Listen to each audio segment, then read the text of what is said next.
হোসেন চৌধুরীর আজকে পাবলিক ডলা দিছে আদালতে, ভালোই মাশাআল্লাহ। আমার ক্ষুদ্র ভাতারা কবে আর ক্ষুদ্র ভগিনীরা কবে যে আপনি কালামানিকের বিসি ঘটানো নিয়ে তো খুব ঝাড়ি ছিলেন সরকারকে, এখন সাবের হোসেন চৌধুরীর ডলা দেওয়ায় কইতেছেন মাশাআল্লাহ। এই দুইটা দুই রকম হয়ে গেল না? হ্যাঁ জি না, আপনারা জানেন ডলা দেওয়া কলে থেমে গেছিল, এখন কেন আবার শুরু হইল? এইখানে রাজনৈতিক অবস্থানের প্রশ্ন। আগে মায়ের ছিল নিতান্ত ক্ষোভ প্রসূত, এই মায়ের আমাদের সমালোচনাতে কিন্তু বন্ধ হয়েছিল, কিন্তু এখনকার মাইটটা ভিন্ন। এখন মানুষ মনে করতেছে যে এই সরকার এই আওয়ামী পান্ডাদের বিচার করবে না, তাই আবার নতুন করে শুরু হয়েছে মাইট। আসিফ নজরুল নাকি এই সাবের হোসেন চৌধুরীর নজিরবিহীন জামিনের পিছনে, সাবের হোসেন চৌধুরীর বিরুদ্ধে 6টা হত্যা মামলা ছিল, একদিনে ম্যাজিস্ট্রেট কোর্ট থেকে 6টা মামলারই জামিন হয়েছে সাবের হোসেন চৌধুরীর। এইটার নজির কিন্তু আগে কোথাও নাই। এইটার ওকালতি করেছে কে জানেন? হ্যাঁ, প্রথম আলোর মতি রহমান। মতি ভাই এখন বুঝছেন তো, ওই যে মাহফুজ আর প্রফেসর ইউনূসের প্রথম আলোতে সাক্ষাৎকার কেন করেছে বুঝছেন তো? মতিউর রহমান প্রথম আলো শুরু করার আগে সাবের হোসেন চৌধুরীর ভোরের কাগজে ছিল। আসিফ নজরুল নাকি কইছে যে সাবের হোসেন চৌধুরী ভদ্রলোক, এলিট, বুঝছাও, তাই তারা জামিন দিতে হবে। 2 জেনারেশনের জাউরা না হইলে আওয়ামী লীগ কেউ করে? মুজিবের ছবি পিছে টাঙ্গায় উপদেষ্টা করিচ্ছে তো আসিফ নজরুল, তার তো মনে হবি। আচ্ছা, আরো একজন পাওয়া গেছে কলে পিছে মুজিবের ছবি ট্যাঙ্গে মধ্যিত্ব করিচ্ছে, নাহিদ নাহিদ আঙ্কেরে নাহিদ, জি জি আঙ্কেরে প্রিয় নাহিদ পিছে মুজিবের ছবি ট্যাঙ্গে অফিস করে। যদি পাবলিক মনে করে বিচার করবে না এই সরকার, তাইলে তো এই মব জাস্টিস থামবে না। শুধু তাই না, এটা ব্যর্থ থাকবে ক্রমাগত। আর তাই না, আওয়ামী লীগের কর্মী সমর্থকের উপরে পাবলিক কলে চড়াও হবে, এরপরে এরা মায়ের খাইতে থাকবে। মানুষের ক্ষোভ ঝাড়ার মতো একটা উপলক্ষ তো সহজে পাওয়া যায় না, পাওয়া গেছে, মানুষ কেন এটা ছেড়ে দিবে? যাই হোক, এবার আজকের আলাপে আসি, গুরুত্বপূর্ণ আলাপ কলে। জামাত 10 দফা প্রস্তাব দিচ্ছে, ভালো কথা, কিন্তু এটার মধ্যে একটা খুব ইন্টারেস্টিং দফা আছে, তা হইতেছে সংখ্যানুপাতিক নির্বাচন। এটার মানে কি জানেন? মানে হইতেছে ধরেন আপনার আসনে মোট ভোট 10 লাখ, মানে মোট ভোটার আর কি। তো ইলেকশন হইলেও বিএনপি পেলো 5 লাখ, জামাত পেলো 3 লাখ। এখন আবার জামাত বলবে আমাদের কম ভোট দিলেন কেন? যাই হোক, এটা হিসাবের জন্য আর কি। আওয়ামী লীগ পেলো ধরেন 1 কান ভোট, তাও চূড়ান্ত গণনা ক্যান্সেল হয়ে গেল। হ্যাঁ, তো জিতবে তো বিএনপি, তাই না?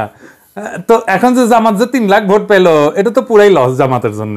সে বলতেছে না, 300 আসনে যত ভোট পড়বে সেই ভোট, মোট ভোটের যত শতাংশ, 300 আসনের তত শতাংশ সিট তারে দিতে হবে।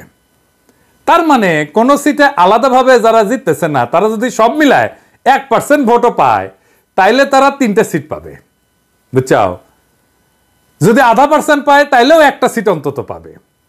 ছোট দলের জন্য খারাপ না, সিট বাড়ে এতে। ইউরোপের অনেক দেশে সিস্টেম আছে। তাই ন্যাশনাল পলিটিক্সে ছোট দলের একটা ভয়েস আছে, তাহলে তো ভালোই, তাই না? পশ্চিমে তো অনেক কিছুই আছে রাজনীতিতে, তাই না? আমরা জানি পশ্চিমে সেকুলারিজম আনিছি আমরা, আছে তো, আনিনি কে? পশ্চিমে LGBTQ রাইটস এর ইস্যু আছে, আমাদের দেশের লোকেরা মেনে নিবে? পশ্চিমে মদ খাওয়া, জুয়া, ক্যাসিনো মেনে নিবে? আমাদের দেশে মেনে নিবে না। তার মানে পশ্চিমে আছে, এটা কোনো সাফাই হইতে পারে না। হ্যাঁ, ছোট দলের জন্য এটা ভালো। তা জামাত কি ছোট দল নাকি? মনে করিছে যে চিরজীবন সে ছোট দল থাকবে? ওই যে আছে না 2nd ডিভিশনে খেলা, ওই চিরজীবন 2nd ডিভিশনে খেলবি জামাত? আজ আমরা দেখবো যে এই ইস্যুটা আমাদের গ্রহণ করা উচিত কিনা, করলে কেন উচিত, না করলে কেন উচিত না। আসেন এটা আমরা আলাপ করি। জামাতের লোকেরা একটু আপনারা দেখেন, একটু বুঝে নিয়েন। আপনারা তো বেশি বুঝেন, মেলা শুনলেন লাগে আমার কথা। আসেন শুনি। আমি প্রথমে আপনাদের এই দাবির ইতিহাস শোনাবো, তাইলে আপনি একটা প্যাটার্ন দেখতে পাবেন, কিন্তু আপনি নিজেই বুঝবেন যে এটা কার দাবি, আসলে কারা এই দাবি তুলিচ্ছে। প্রথম দাবি তুলিছ কে জানেন? জানেন না? এই 1994 সালে দাবি তুলেছিল সিপিবি, বুঝছাও? তারপরে দাবি তুলিছে কে? জাতীয় পার্টির জিএম কাদের, বুঝছাও? 2 মাল লাইনে এসে গেল, বুঝছাও? আপনাদের মনে আছে না, জিএম কাদের নির্বাচনের আগে ইন্ডিয়া গিয়া বার্তা নিয়ে আসছিল, আবার কইছিল কওয়া যাবে না, কি কয়ে দিছে ইন্ডিয়া। তারপরে কইছে কে? চরমোনাই। আপনার কি একটা প্যাটার্ন দেখবার পাচ্ছেন? জামাতের ভাইরা প্যাটার্ন দেখবার পান যে 3টা দল, আমি কইবার চাইতেছিলাম না, তাও কয়া দিই আর কি। এটা মানুষে মনে করে, আমি কিন্তু কই নাই কিছু, বুঝছাও? 3টা দল ইন্ডিয়ার খুব ঘনিষ্ঠ বলে কথিত আছে। চরমোনাইয়ের ভাইরা মাইন্ড করেন না, এটা আপনাদের সম্পর্কে পারসেপশন। আমি কইছি জন্য তা কিন্তু না, এটা আপনাদের সম্পর্কে সমাজে পারসেপশন নিয়ে কি করবেন এটা আপনারা বুঝে নেন, কিন্তু আপনাদের সম্পর্কে সমাজে এই কথা চালু আছে। কিন্তু আপনারা যদি মনে করেন যে চালু নাই, তাইলে আপনারা রাজনীতি করার জন্য সাবালক হয়ে ওঠেননি, বুঝছাও?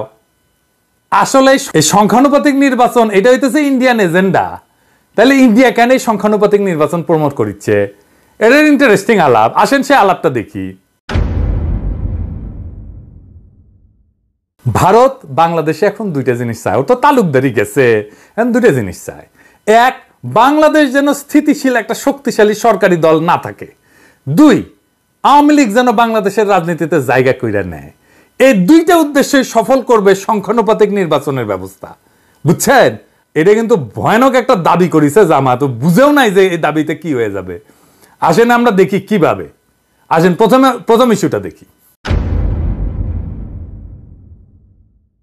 ধরেন যে এই যে বিপ্লব হয়নি এরকম একটা অবস্থায় নির্বাচন হইতেছে আর কি, হ্যাঁ, বিপ্লব হয়নি এটা ধরে নেন আর এইটা যে অবস্থা ছিল সেই অবস্থার মধ্যে আমরা একটা নির্বাচনের মধ্যে যাইতেছি। আওয়ামী লীগ বিএনপি উভয়েরই নিজস্ব শক্তিতে নির্বাচনে জয় হওয়ার কিন্তু সম্ভাবনা আছে। এমনকি মতাদর্শগতভাবে বা কৌশলগতভাবে উভয়ের দিকে যে ঝুঁকে থাকা দলগুলা এটার সাথে জোট গঠন না কইরাও কিন্তু এই দুই দলের জেতার সম্ভাবনা আছে। তার উপরে যদি তাদের মাঝে একটা দল জোট গঠন করে ফেলে এবং অন্যটা জোট গঠন না করে, তাহলে যেই দল জোট গঠন করবে সেই দলের জয়ের সম্ভাবনা বেশি। আরো স্পষ্টভাবে বলতে গেলে উদাহরণ দিই একটা, বিএনপি যদি এককভাবে নির্বাচনে প্রতিদ্বন্দ্বিতা করে, জামাতও যদি একই কাজ করে এককভাবে, অন্যদিকে আওয়ামী লীগ যদি তার ছত্রছায়ায় থাকা জাপা এবং অন্যান্য সিপিবি টিপিবি সব দলগুলোর সাথে জোট গঠন করে, তাইলে আওয়ামী লীগের নেতৃত্বাধীন জোট বিএনপিকে পরাজিত করে দেবে, সম্ভাবনা বেশি, এবং সংসদে অধিকাংশ আসন আওয়ামী লীগের জোট নেবে। আবার উল্টা দিকে বিএনপি এবং জামাত যদি 2001 সালের নির্বাচনের মতো জোট গঠন করে ফেলে, তাহলে তাদের সংখ্যাগরিষ্ঠতা পাওয়ার সম্ভাবনা অনেক বেশি। আবার ধরেন যদি বিএনপি এবং আওয়ামী লীগ উভয় নিজ নিজ সমমনা দলের সাথে জোট গঠন করে, বিএনপিও জোট গঠন করলো, আওয়ামী লীগও জোট গঠন করলো, তাইলে বিএনপির নেতৃত্বাধীন জোটের আওয়ামী লীগ নেতৃত্বাধীন জোটকে হারায় দিতে পারে, অনেক সম্ভাবনা বেশি। কারণটা হইতেছে যে এই দুইটা জোটের যদি দ্বিমুখী প্রতিদ্বন্দ্বিতা হয়, তাহলে অ্যান্টি আওয়ামী লীগ ভোট বেশি, সে অ্যান্টি আওয়ামী লীগ ভোট পুরাটাই যাবে বিএনপি জোটের কাছে। সেই জন্য বিএনপি এরকম একটা অবস্থায় সবসময় সুবিধাজনক অবস্থায় থাকে। বিএনপির সাথে যদি সমমনা দলগুলো জোট বাঁধে, তাহলে পুরা অ্যান্টি আওয়ামী লীগ ভোটটা এই বিএনপি জোটের কাছে চলে যাবে। এইটা হইতেছে বাংলাদেশের নির্বাচনের ইতিহাসে সবচেয়ে অবাধ এবং সুষ্ঠু নির্বাচন বলে ব্যাপকভাবে প্রশংসিত এবং গৃহীত। সবাই মনে করে যে তিনটা নির্বাচন, এই তিনটা নির্বাচনের যদি অ্যানালাইসিস করেন, আমি যা বললাম এগুলো একদম টায়ে টায়ে মিলে যাবে। আরেকটা জিনিস, ইন্টারেস্টিং জিনিস এই তিনটা নির্বাচনে আমরা দেখতে পাই। কি দেখতে পাই? মজার জিনিস দেখতে পাই। এই তিনটা নির্বাচনে ভোটের প্রবণতা থেকে যেটা দেখা যায় সেটা হইতেছে যে সময়ের সাথে সাথে ভোটাররা ধীরে ধীরে দুইটা প্রধান জোটের চারপাশে নিজেদেরকে ঐক্যবদ্ধ করতেছে। 1991 সালে আওয়ামী লীগ এবং তার 8 দলীয় জোটের অংশীদার এবং বিএনপি এবং সম্মিলিত জোটের মোট ভোট ছিল 61%।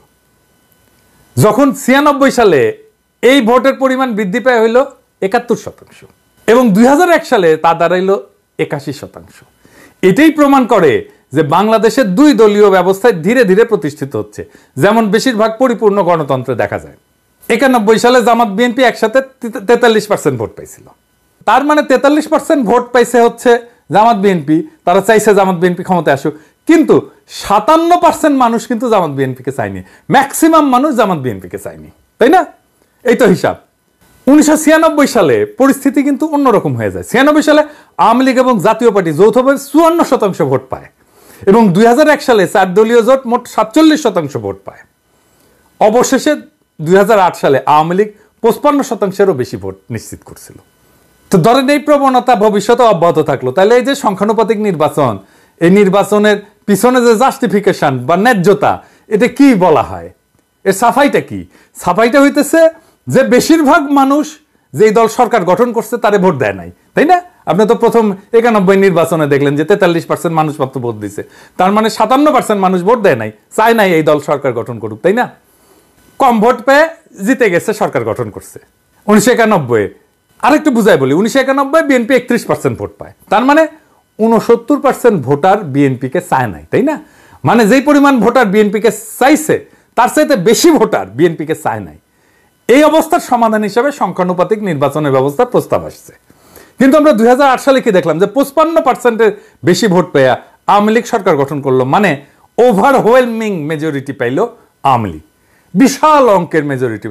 বেশিরভাগ মানুষই আওয়ামী লীগ জোটকে নির্বাচনে ভোট দিল। যারা আওয়ামী লীগকে ভোট দেয়নি তারা কম সংখ্যায়, তাই না?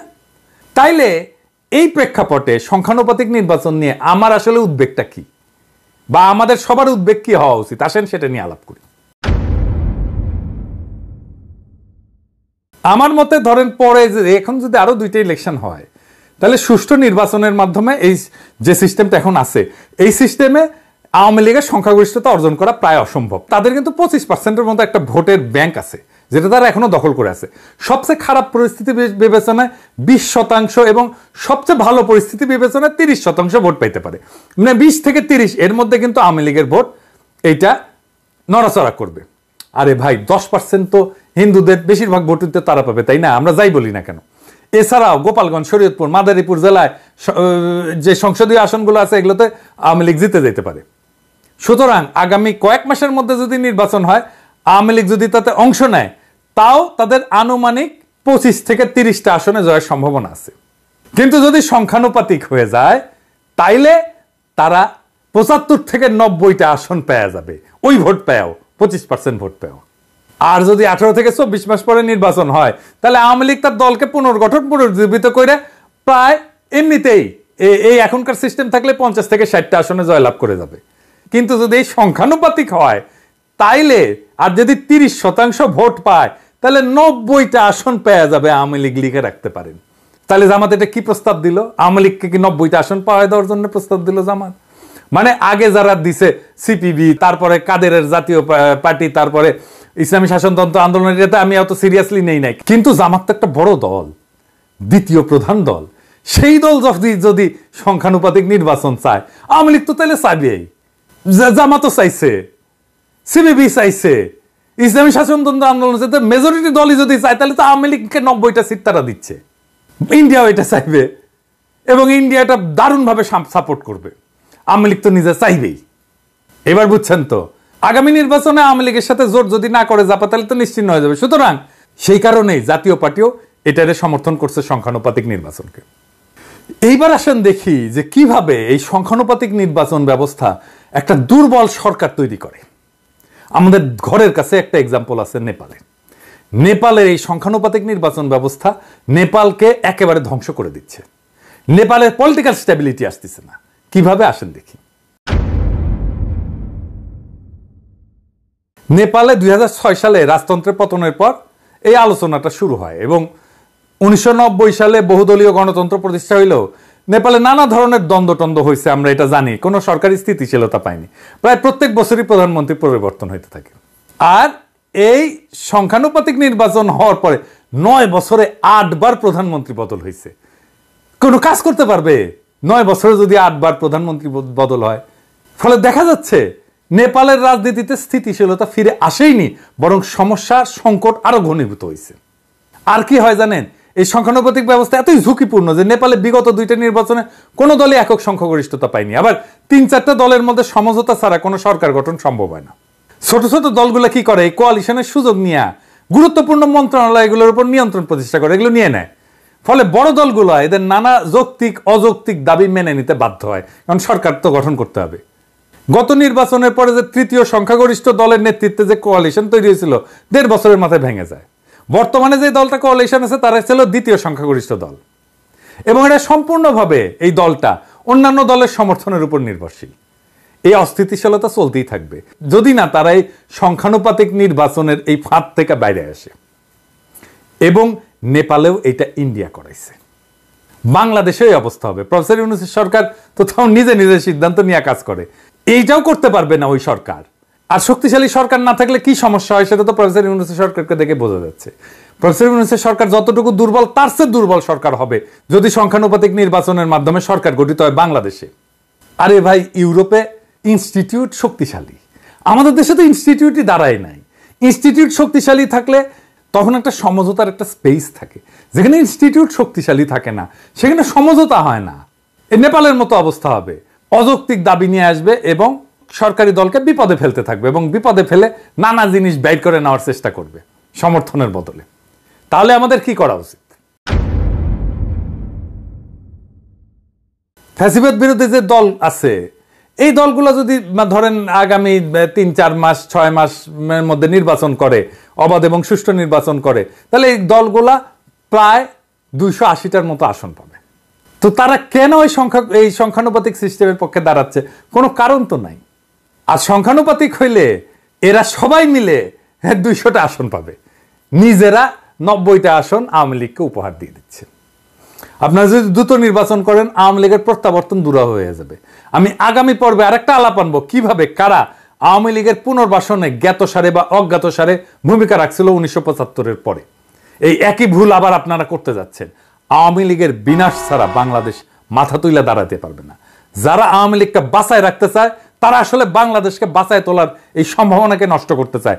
যেই বাংলাদেশকে ধ্বংস করে ফেলছে আওয়ামী লীগ, সেটাকে বাঁচায় তোলার যে সম্ভাবনা তৈরি হয়েছে, সেটাকে ধ্বংস করতে চায় যারা এই সংখ্যানুপাতিক নির্বাচনের ভারতীয় প্রচেষ্টাকে গ্রহণ করছে।